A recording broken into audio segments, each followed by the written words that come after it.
This is TomoNews for Monday, January 8th. Shh, don't tell Trump. As the world collectively shakes its head in utter disappointment, Tropicana and Kim Jong-fatty continue to compare the size of their buttons. The thing is, the US doesn't actually have a button. The president travels at all times with a mid-level officer who carries the Presidential Emergency Satchel, also called the football. Inside the satchel is a black book with a list of strike options, a 3x5-inch card with presidential authentication codes to confirm his or her identity, a list of secure presidential bunkers, and instructions for using the emergency broadcast system.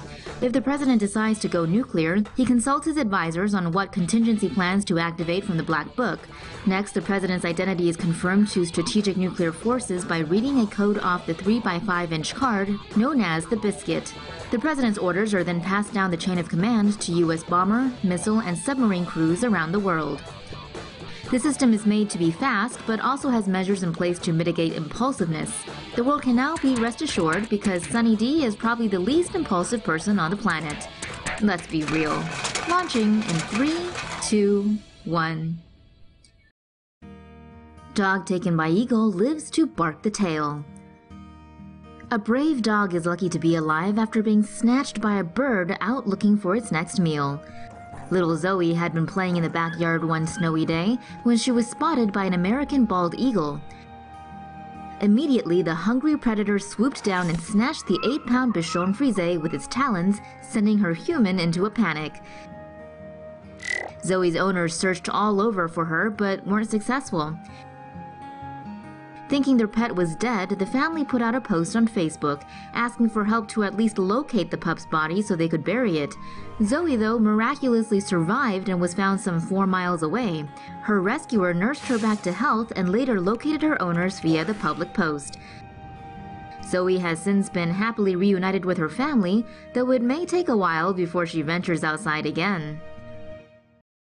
Ukraine ups its game with javelin missiles. Ukraine is set to receive anti-tank missiles from the U.S. In December, the U.S. government approved a 2014 request from Ukraine to receive FGM-148 Javelin man-portable anti-tank guided missiles. The missile has 2 attack modes and is controlled from a reusable command launch unit. It can be fired directly at a target in direct attack mode. The missile reportedly is lethal against most conventional tank armor. The Javelin also has a top attack mode where it attacks targets from above. Ukraine reportedly made the request in 2014 after Russia annexed Crimea. The hottest place on Earth. The U.S. Northeast may be experiencing record-breaking low temperatures, but in the land down under, Aussies are melting from the sweltering heat. Sydney became the hottest place on Earth on January 7th, with temperatures in the western suburb in Penrith reaching 47.3 degrees Celsius.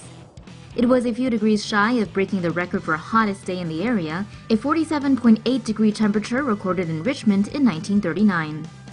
The hot weather combined with strong winds increased bushfire occurrences, prompting certain areas to issue a total fire ban prohibiting open-air fires, welding, barbecues, and throwing lit cigarettes, among others. The heat caused higher than normal ozone levels, prompting a forecast of poor air quality, which could affect those with respiratory problems. Extreme temperatures also affected train track infrastructure and contributed to power outages, which affected roughly 3,000 properties throughout Sydney. The next few days are expected to be cooler compared to Sunday's scorcher, but still relatively hot.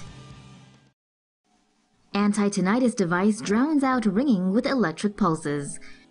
New research coming out of the University of Michigan may one day improve the life quality of millions of Americans. Tinnitus is characterized as a persistent ringing or similar noise that can be heard in the ears. Lead researcher Susan Shore says that the dorsal cochlear nucleus, a region of the brainstem, is the root of tinnitus. Shore says that when neurons in this region become hyperactive and interact with each other, this generates the perceived noise. The experimental University of Michigan device tackles tinnitus via 2 senses. First, it plays noise and alternates that by firing a mild electrical pulse to the cheek or neck. This dual approach triggers a process known as stimulus timing dependent plasticity, aimed at resetting the hyperactive neurons and how the brain processes the senses.